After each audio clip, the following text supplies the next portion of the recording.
कहता हूं कि वही परशुराम, उनका वाक्य है, जन्म जायते शूद्र, जन्म से हर आदमी शूद्र है। यह परशुराम का वाक्य है, जो कि एकमात्र ब्राह्मण थे। आज के संदर्भ में वो अपने कर्मों से, अपने ज्ञान से बाद में कुछ बनता है। इसलिए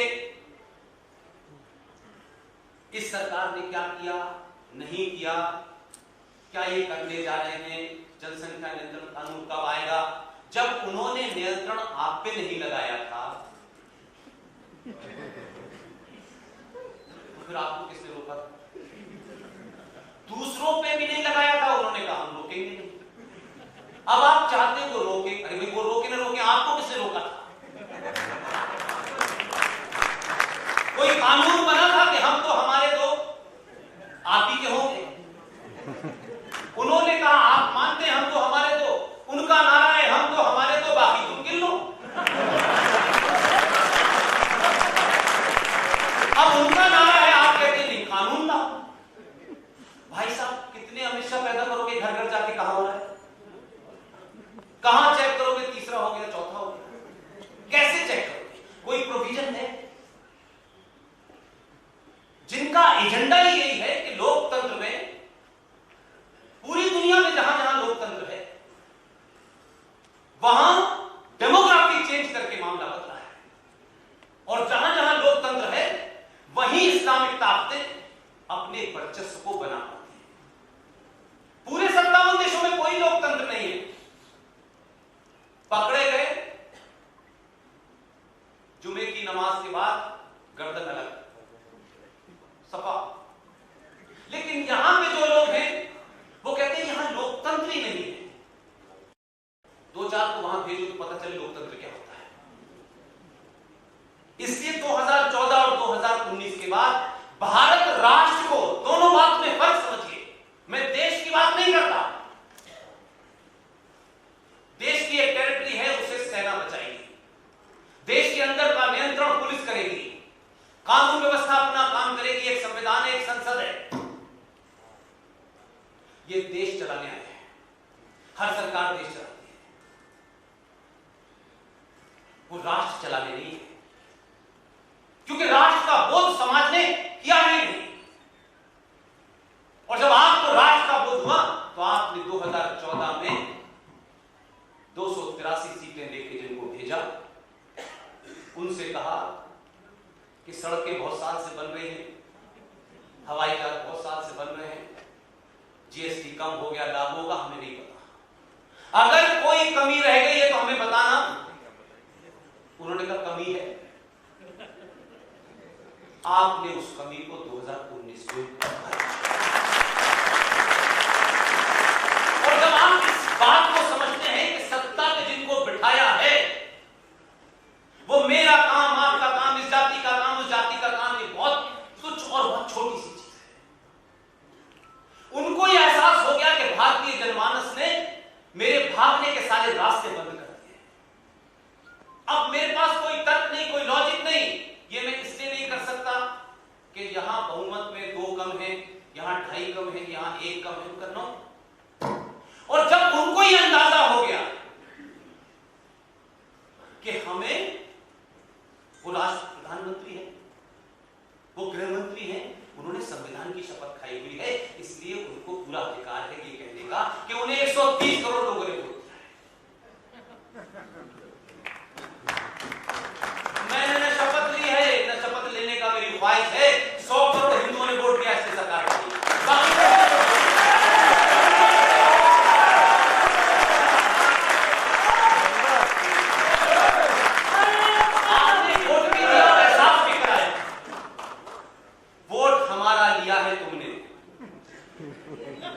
काम हमारा पहले होना चाहिए।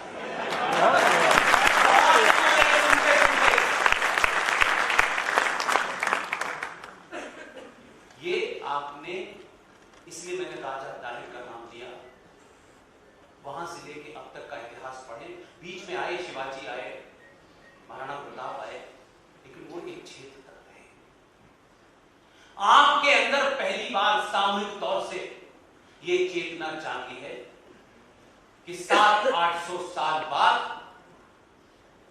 भारत राष्ट्र का प्रधानमंत्री एक हिंदू राजा है, और है तो उसको अपनी छोट में कहती है हिंदुस्तान। क्यों शर्माना है? और इसी शक्ति ने उनको बाध्य कर दिया। और बात जब आप करते हैं, जब ताकत दिखाते हैं, जब पीछे खड़े होते हैं, जब वो पीछे खड़े होकर देखते हैं तो उनको एहसास रहता है कि 100 करोड़ लोग था उसमें। उन्होंने कहा आसमान में कितने तारे हैं, उनका हम तुम्हारे आपने उन्हें बता दिया। इसलिए धारा 370 जब हटी तो जो उसकी बारी की है वो नहीं पता आपको, और वो बेचारे कह नहीं सकते कि संविधान से बंधे थे, लेकिन मैं बता देता हूं 370 भारत राष्ट्र में पहला ऐसा बिल था कि जो भारत की संसदीय परंपरा है उसमें पहले लोकसभा में बिल आता है, फिर राज्यसभा में जाता है। लेकिन आपने 14 में जिसे भेजा उसकी क्वालिफिकेशन आप सबको पता थी, और वो कितना बढ़िया खिलाड़ी है इसका भी सबका साथ सबका विश्वास।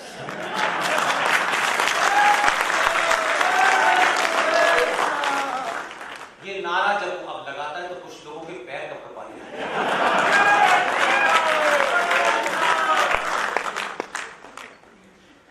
तो अकेला था, बहुत समझाया उसने, बहुत समझाया, लेकिन बोले अरे क्या बात है, हम 19 को देख लेंगे। इसलिए मैं कहता हूं कि मैं उससे ज्यादा आपकी तारीफ करता हूं। आपने सामूहिक शक्ति का परिचय दिया, 19 में दूसरा भेज दिया,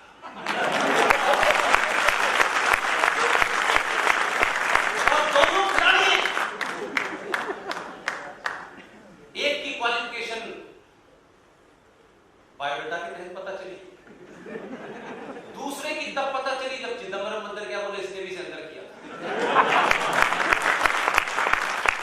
मैं ये बात इसलिए कह रहा हूं कि राजनीति के जो नियम हैं वो किसी किताब में नहीं लिखे।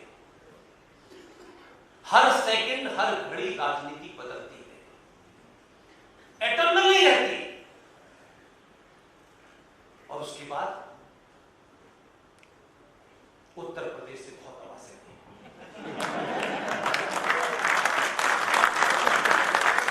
तो सारे रिकॉर्ड तोड़ ढूंढ रहे हैं कि कहां है इसमें अलमदार अब्बास, कहां है, मिल ही नहीं रहा। तो आपको ये बहुत हुआ कि जो कह रहा है ये कह रहा है। तो राज्यसभा में जिस पार्टी का, जिस सरकार का बहुमत नहीं था, वहां वो बिल पहले ही पास हो गया, और बहुमत से पास हुआ। उनका खुद का बहुमत नहीं था, उनके जो एनडीए के घटक थे उनका बहुमत नहीं था। कश्मीरी पंडितों का एक फंक्शन था, मैं उसमें गया। मैंने दूसरे दिन ये बात की तो बाकी सारे लोगों ने मेरी बात सुनी, खुश तो हुए, लेकिन उनकी समझ में नहीं आया तारीफ बचाएं या नहीं बचाएं। एक महीने बाद उनको अंदाजा हुआ कि ये बात जो पुष्पेन को पता है वो देश को नहीं पता, जरूर नहीं सबको पता। राज्यसभा में बहुमत नहीं था, तो जब आप अपने नेता पे भरोसा करते हैं,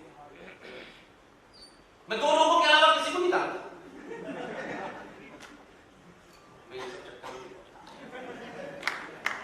दो लोगों को जानता हूं,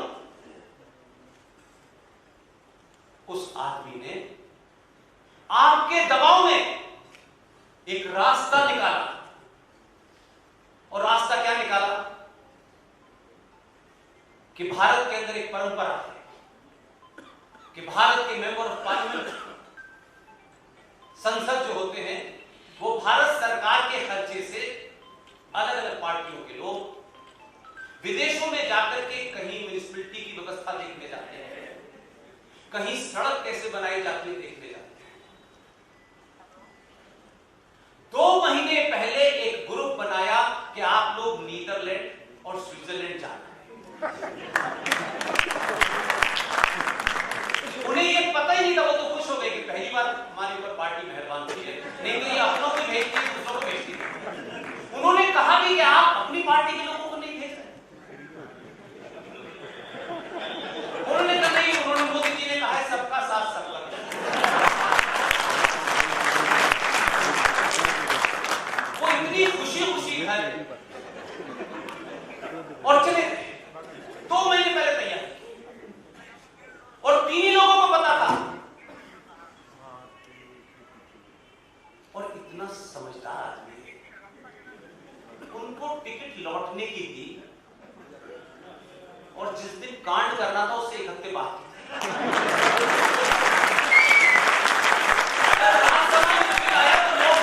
ये क्या हुआ। तो जो इस हॉल, जिनके नाम पर ये हॉल है, जो इसका उच्चारण नहीं कर पा रहे थे, वो पलट पलट के पीछे देख रहे थे कहां गए वो लोग, ढूंढ रहे थे कहां गए, मिले नहीं। 1 हफ्ते बाद वो आए तो अब तो खेल लुट चुका। तो मैं ये बात सिर्फ इसलिए कह रहा हूं, सरकार चुनते वक्त सन्यासी मत चुनिए। सरकार के लिए अहिंसा शब्द नहीं बना है, ये सन्यासियों के लिए बना है। सन्यासियों का काम है अहिंसा। राज सत्ता जिस दिन अहिंसक हो जाएगी तो पाकिस्तान से गोली चलेगी, यहां का फौजी मंत्र करने लगेगा कि नहीं साहब हम तो अहिंसक हैं। पुलिस बदमाश को नहीं पकड़ेगी क्योंकि वो टॉलरेंट है। इस समाज को 70 सालों के बाद एक ही फॉर्मूला है, सिर्फ इस समाज को इंटॉलरेंट होना है। हर उस बात के लिए इंटॉलरेंट होना है क्योंकि आपके देवी देवताओं को अगर आप देख लें, वो भी समय समय पर इंटॉलरेंट हुए और जब जब इंटॉलरेंट हुए तभी समुद्र में जाने का रास्ता है। मंत्रों को उच्चारण करने से घर में शुद्धि तो होती है, राष्ट्र नहीं होती है। इसलिए जिन्हें अपने घर चलाने हैं, जिन्हें परिवार चलाने हैं, वो रामायण पढ़े और जिन्हें राष्ट्र चलाना है वो गीता पढ़े।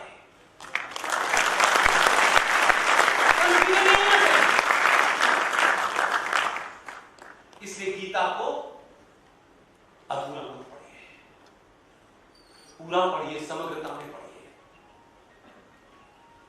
एक आपके यहां आपके प्रदेश में बहस चली, ये बात मैं आपके सामने कह के से जा रहा हूं कि ये इत्तेफाक से वो जज जीवित हैं,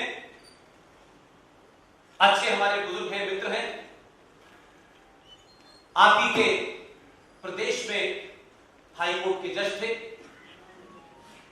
विष्णु शंकर जैन जी और उनके पिताजी जानते हैं। एक बार ऐसे ही उनका फोन आया, उन्होंने मुझे पूरी बात बताई। मुझे तो अपने मतलब की बात समझ में आ गई, मैंने कहा बाकी छोड़ दीजिए, मुझे कुछ नहीं करना। ये मैं इसलिए कह रहा हूं कि उत्तर प्रदेश के नागरिकों, यहां के गणमान्य लोग, बुद्धिजीवी मेरे बुजुर्गों, आपके हाथ में थाली में सजा के कोई खाना दे दे तब भी आप नहीं खाते।